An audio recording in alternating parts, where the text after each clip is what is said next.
All right. We're back for another episode of the Bad Ideas podcast with Dan Steinman. How are you? I'm doing great. Looking forward to this. I've had a lot of bad ideas in my life, so I think I'm all in on this. A lot of good ones too. So, I, so you were the chief customer officer at Gainsight. And we were talking about this, but basically everybody's fighting to have you on their board. How do you spend your time now? yeah, my Gainsight career was 12 years, and it kind of just wound down over the last few months. I'm still in close contact with them, and I suppose in some ways I'm an advisor to them, although not formally. But that is the way I spend my time. I sit on boards, several technology company boards, mostly startup. I've done public boards in the past, but that's not nearly as much fun as startup stuff. Yeah. And then in the board role, you also become an advisor for a startup company. That's kind of what the role really is, more than fiduciary, although there's that aspect as well. And then aside from the boards, I have several advisory roles. So I have a bunch of things. If I listed my resume, it's got like 10 things on it, and it makes it look like I work 78 hours a week. And the reality is it's maybe a couple days a week. And most of the time is under my control because I have a rule. If someone wants me to help them out, I say I have two things that I don't do. I don't do email at night anymore. So we can't have it. Number two, I don't have a to-do list. So if you want me to do a project that requires a to-do list, I'm not your guy. But if you want strategic guidance, a meeting 2 weeks from now to talk about how to set up a post-sales organization for a startup company, et cetera, I'm happy to do those kinds of things. So that's how I spend my time, with a little bit of golf sprinkled in. There you go. Kids sprinkled in, and all in all, it's pretty good. People say, how do I get your kind of career? And I'm like, well, my methodology is actually quite simple. First of all, work really, really hard for 40 years. Secondly, hang around with the smartest people you can possibly find for 40 years. And number three, get super, super lucky. That's my formula. Super easy. Anyone can repeat that. Right? Piece of cake. No big deal. I think that experience is, never more relevant than now because everyone is obsessed with automation and rapidly forgetting that the customer is still human. Yeah, exactly right. So people who can, help train and build an organization that knows how to treat people the right way and deliver value the right way are super valuable. So that's probably why everyone wants your advice. Well, the customer in our world, especially in the technology world, the customer has become so much more important than they were 20 years ago, largely because we moved into this subscription economy where we need the customer to actually be satisfied, renew their contracts, buy more from us. What a concept. So in many ways, it's the world as it should be. And the blip in the technology world was the time when we would collect all the money from the customer at the time of the deal. And we never really cared whether they used our product. There was no compulsion. There's no financial compulsion for them using our product. We already had all their money in our bank account. That is going to look like the anomaly 100 years from now when we paint the picture of the software industry. Those 40 years are going to look like the anomaly, I think. I hope. Well, the same thing's happening with AI right now. Like all these, custom AI, or we'll build you a custom LLM model. It just costs $3 million, and people don't even know what it is. Yeah, exactly. But they put down $3 million, and they're like, "We have AI." Yeah. The same thing. Well, you have AI by saying you have AI. Yeah. It reminds me so much of the .com days, which I lived through. And I'm not saying AI is not real, because it is. By the way, the internet turned out to be a pretty real thing too. So the .com thing was actually real. Out of it came Amazon and Salesforce and a few other amazing companies.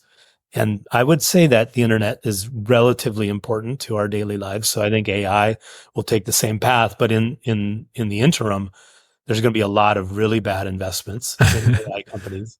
I have a standing date with a friend of mine for 5 years from now, where we're going to sit down and talk about all this stupid money that really stupid AI ideas. And our barometer is pets.com, right? From 1999. There you go. Ultimately, we did end up buying a vast majority of our pet food online.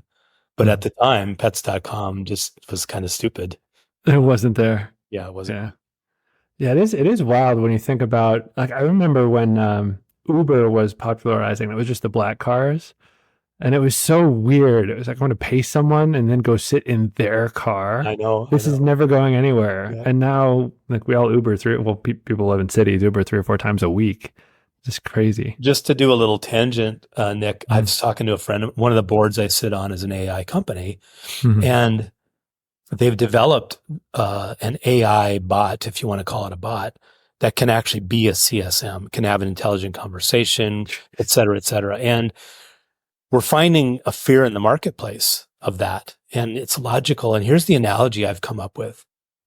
If you were at an airport and you called Uber, and here comes the car, and you walk up to the car because the license plate matches what your Uber app says, and there's nobody in the car, it's a driverless car. Yeah. Would you get into the car or not? Some people say yes. Most of us would say no. But, and here's where the analogy plays with my friend who runs this company. If you got out of the car and said, I'm not driving, but I designed the software, I designed the car, I've been in it for 1 million miles, would you get in with me? And I have this big red button I can push at any point that turns the car off. Now would you?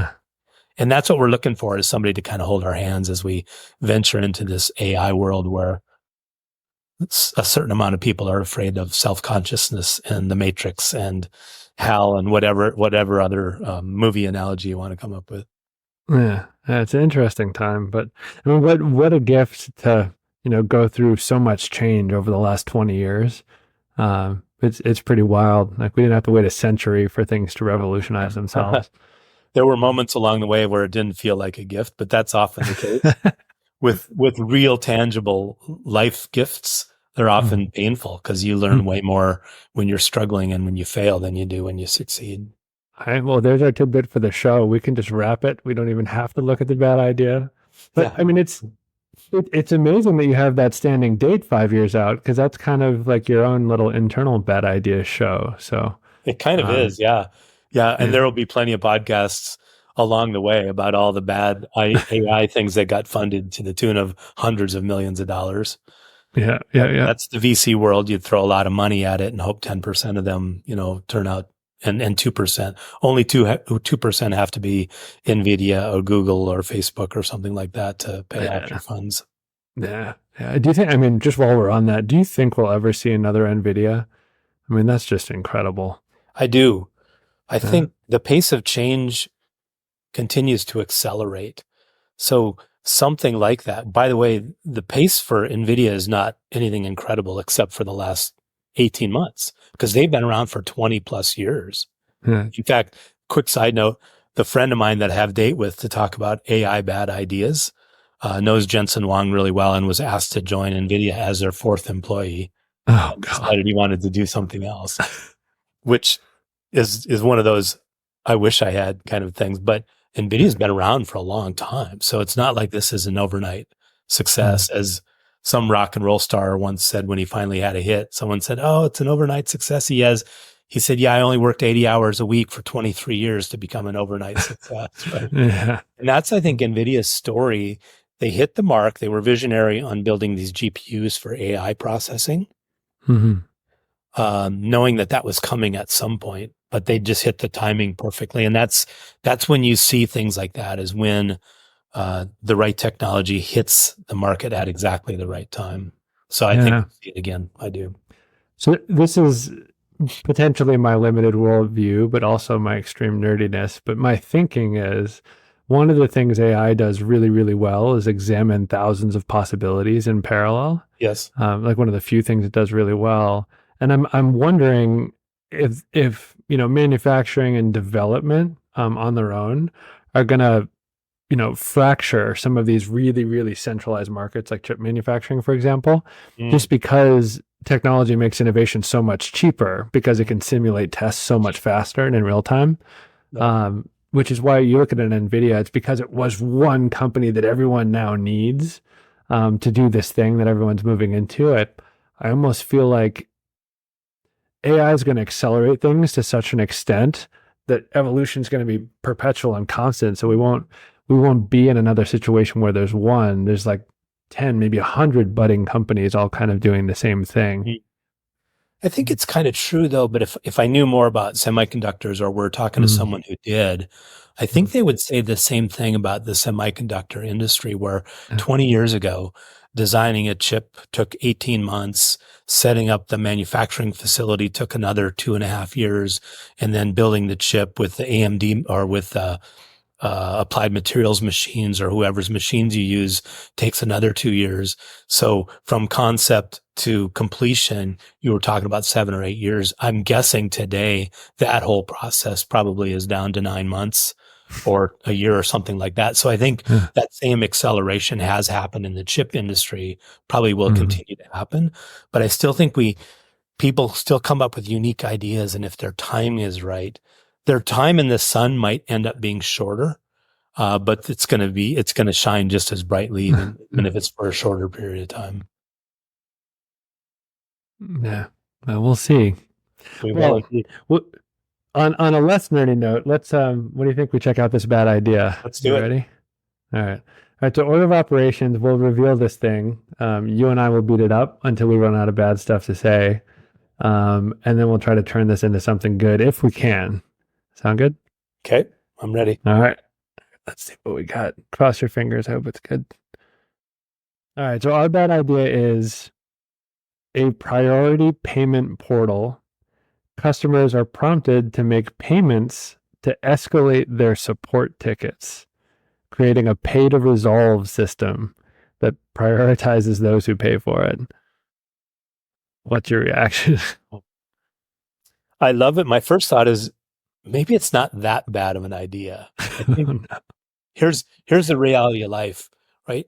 An idea to become an idea has to have some grain of necessity or at least brain power applied to it. What Mhm. what gets missed is, and this is probably where the bad idea conversation will come in, is what are the unintended consequences?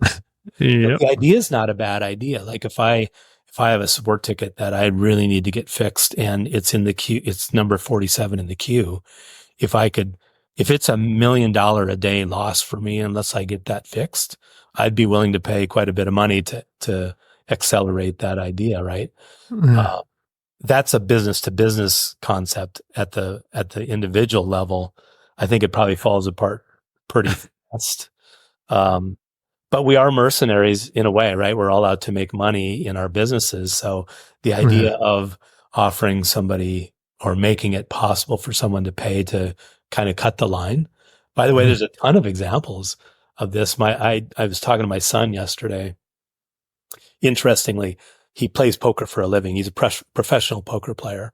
Yeah. And as part of that, he ends up inside a lot of casinos and paying to play in poker tournaments. He's Mhm. become at the highest tier level of Caesars, whatever their kind of frequent flyer program is called, which means he can go into any restaurant in any Caesars anywhere in the world and walk to the front of the line, and they have to give him the next table. Hmm. So in a way, he's paid Yeah. accelerate his priority sport ticket, which is I'm hungry. I don't know how often he uses it or how he feels when he cuts in front of all those other people in line, but the concept of this isn't kind of out of the realm of thought process anyway. Yeah. Well, I'm thinking about airlines, just because while we're recording this, Boeing is in the news. I Yes. mean, I just took 3 or 4 flights on Boeing planes, and they have the premium seating in first class and business class, but there's a clear limit to those, and even economy, there's like waves of economy. So I don't think consumers are annoyed that people are boarding after them or before them because they know that they're going to get taken care of.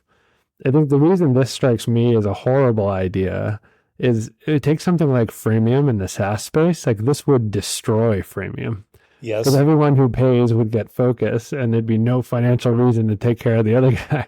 Yeah. Uh, so it's Yeah. gone.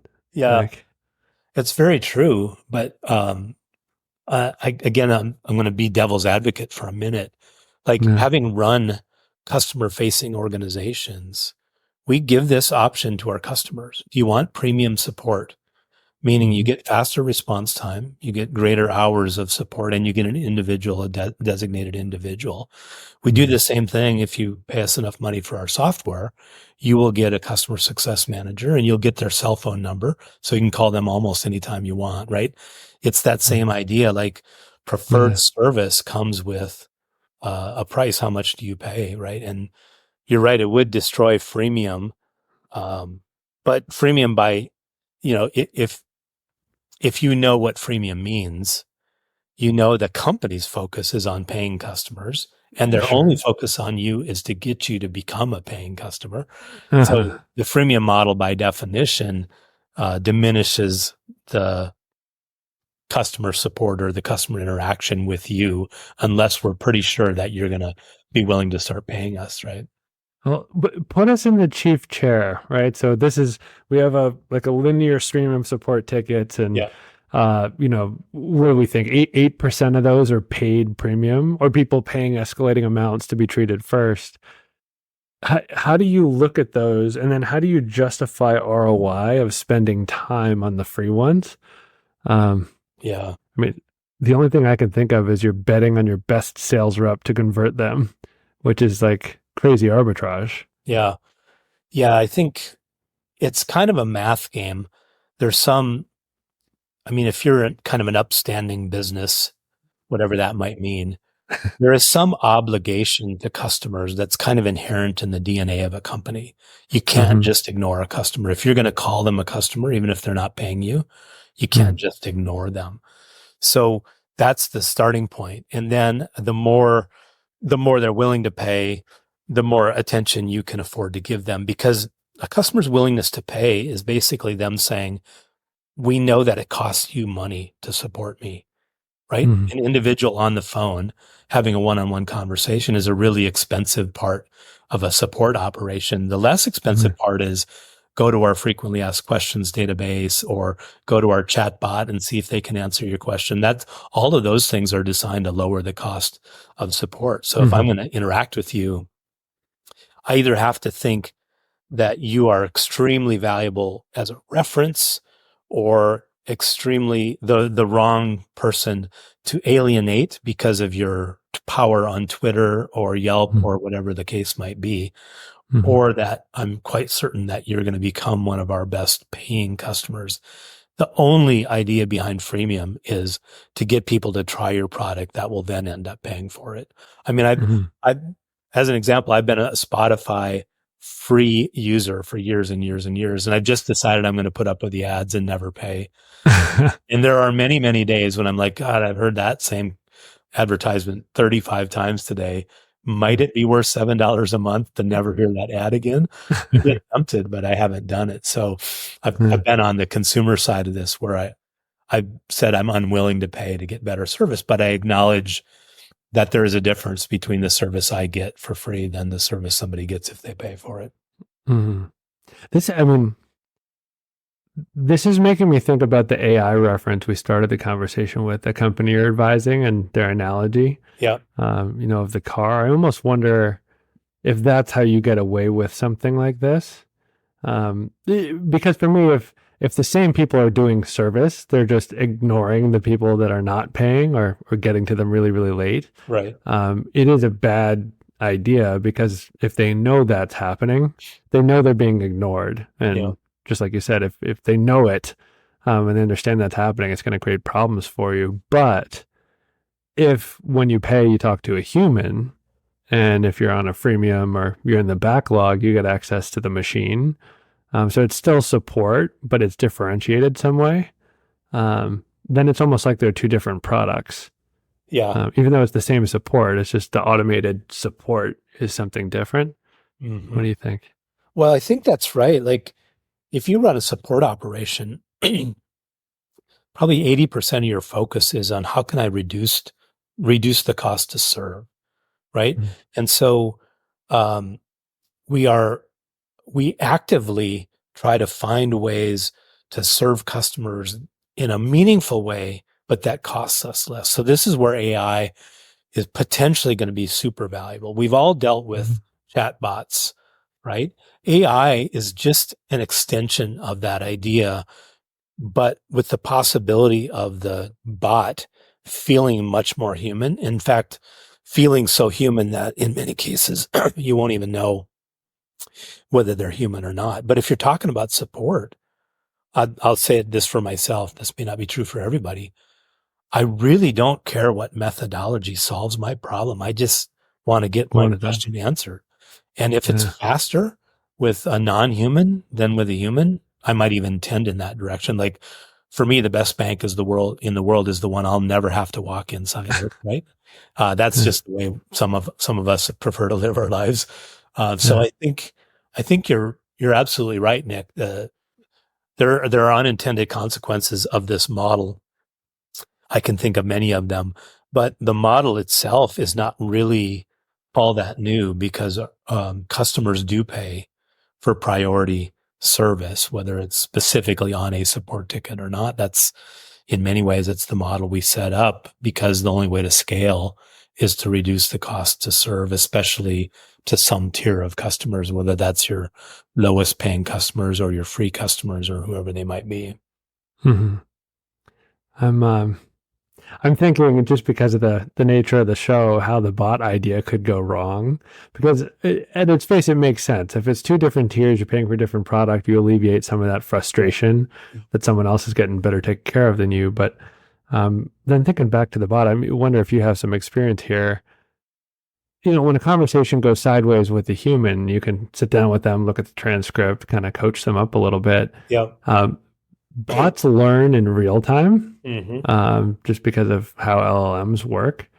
So if someone has a really bad experience, does that create an increased cost risk because you now have a human that needs to lean in and cover for the machine?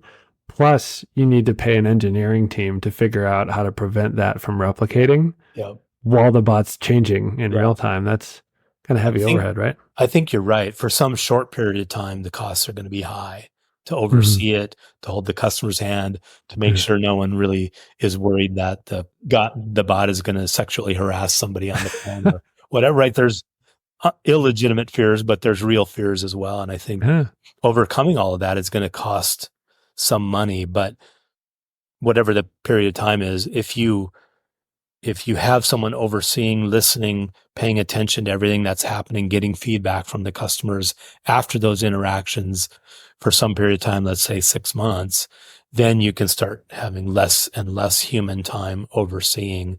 And interestingly, I suppose this thing becomes nested because you could have another AI bot analyzing all of the other AI bots' conversations and looking for warning signs for sentiment, for customer sentiment, for example, and red flagging those. Like here's one that didn't go very well based on the last 2 words the customer said to our AI bot before they hung up the phone very loudly, right? So there's this is what we do today with humans. Like we listen to calls, we hear the customer sentiment. We're like, oh, our CSM didn't do a good job. I better call that customer, see if I can put a little bit of polish on what they just went through. That wasn't great. So I think the over time, the cost will reduce as we build more and more trust in a particular bot doing a particular task, for example. The thing, here's what I worry about as far as bad ideas, this one, is that there's in a case where someone's going to pay me more money to accelerate my support ticket, if I'm purely financially motivated, what does that mean? That means I want more support tickets and I want to slow down my response rate, right? This is like if you're building a car and you make 92% of your profit on the maintenance of that car, how incented are you to build a car that lasts and doesn't break down, right? That's where this idea goes haywire. Like, do you start shipping products 6 months earlier than you otherwise would have because you collect a lot of money from certain customers to accelerate support tickets. And the more of them, the more people are willing to pay for them, et cetera, et cetera, et cetera. Just, it feels like it could descend into a really bad cycle really quickly. So there's got to be other measures in place to balance that somehow. Yeah.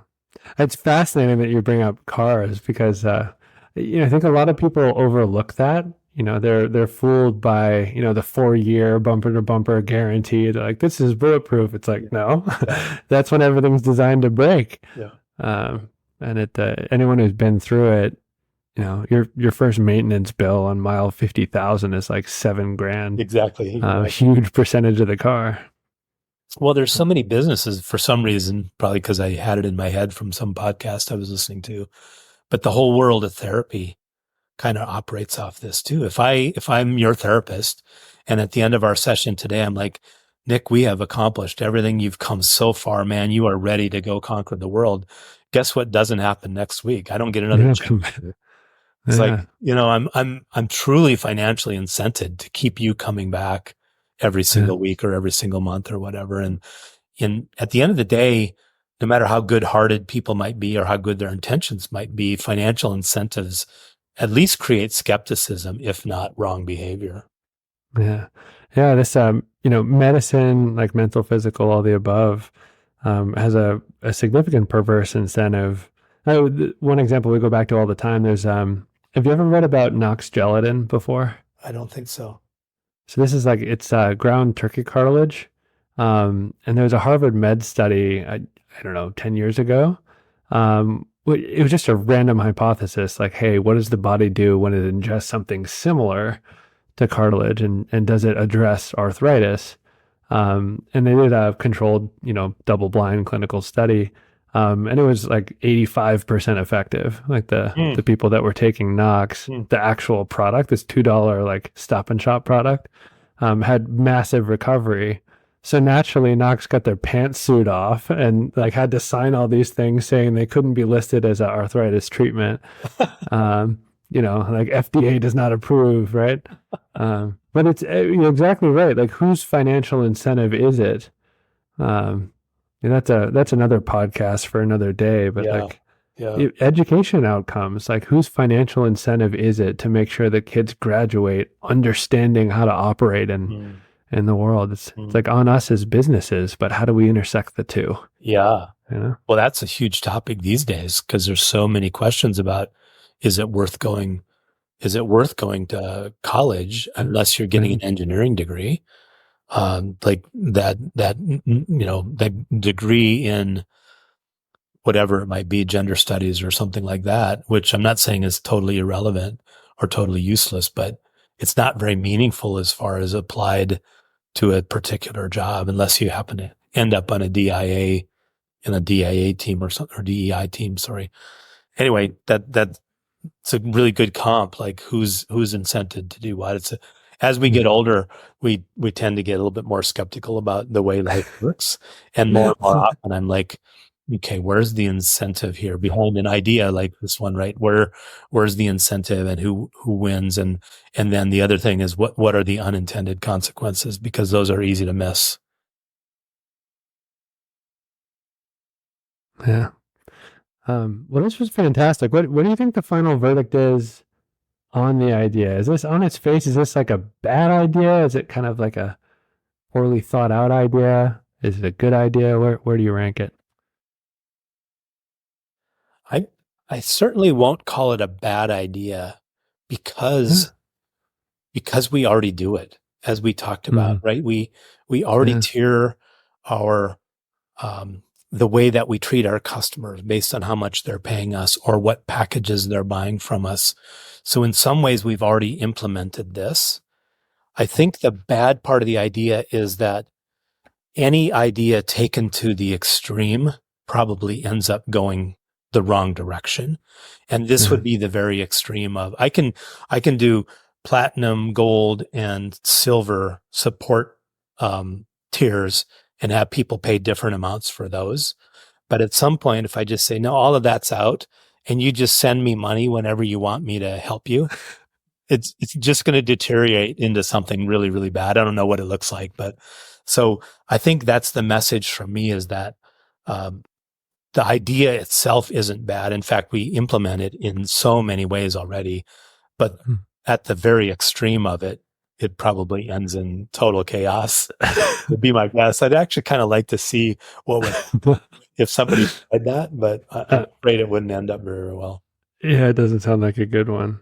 I mean, how do people get on your calendar? Do you speak anywhere? How do people connect with you to, learn more about, how you operate things and how you bring business to life?